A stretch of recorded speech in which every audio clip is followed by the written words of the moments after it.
Ladies and gentleman, हम अपनी game शुरू करते हैं, लेकिन उससे पहले हम फैसल भाई से ये जरूर पूछेंगे, फैसल भाई स्कूलिंग कहाँ की थी आपकी? लाहौर। और लाहौर में कौन से स्कूल में थे आप? बदर कैम्ब्रिज स्कूल में था लाहौर में, और उसके बाद स्कॉलर्स कॉलेज ऑफ कॉमर्स।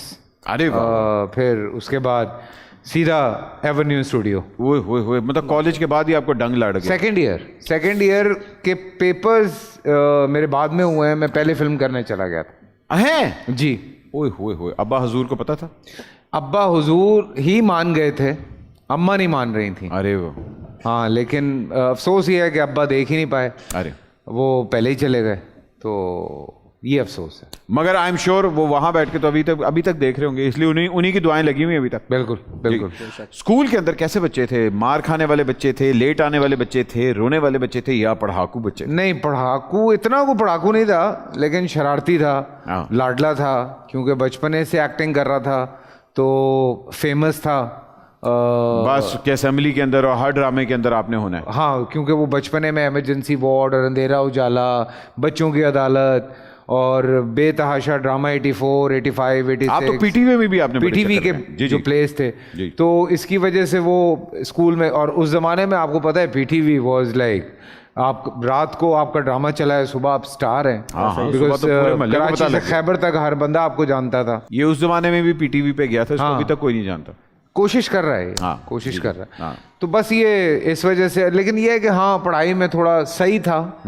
फिर उसके बाद जब थोड़ा बड़ा हुआ, फिल्मों की तरफ आ गया, तो फिल्मों में कहाँ से आपने कदम रखना, मतलब कोई इंस्पिरेशन आई थी कि मोहम्मद अली साहब को आपने देखा? सीरियसली नदीम साहब का मैं बहुत बड़ा फ़ैन हूँ। अरे बेग साहब। और आज से नहीं हूँ, बचपने से हूँ। उनकी सारी फिल्में, जिस तरह मैंने दीवाना वार देखी हैं, और एक फिल्म को मैंने 10-10 दफ़ा देखी है।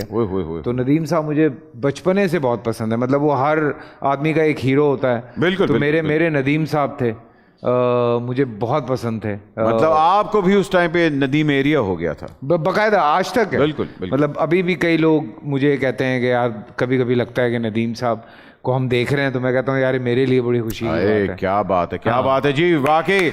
मगर फैसल कुरैशी साहब ने अपना लोहा मनवाया और अपना ब्रांड खुद बनाया, और अब इनको कॉपी करते हैं लोग, क्योंकि जो आपने कैरेक्टर किया, आप जानते हैं इमरान अशरफ ने बहुत बड़ी इंस्पिरेशन आपसे भी थी।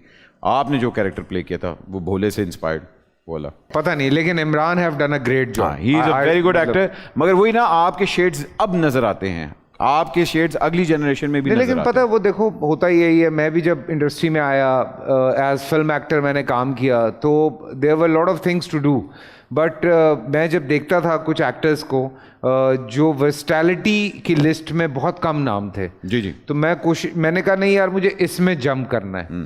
तो मैं किसी तरह से उस लिस्ट में अल्लाह की तरफ से, आप कहते हैं ना, जो आप सोचते हैं, जो आप चाह रहे होते हैं, वो पूरी कायनात आपके लिए क्रिएट करना शुरू कर देती है चीजें। बिल्कुल। तो ये तलाक चाह रहा था बड़ी देर से, इसको मिल गई।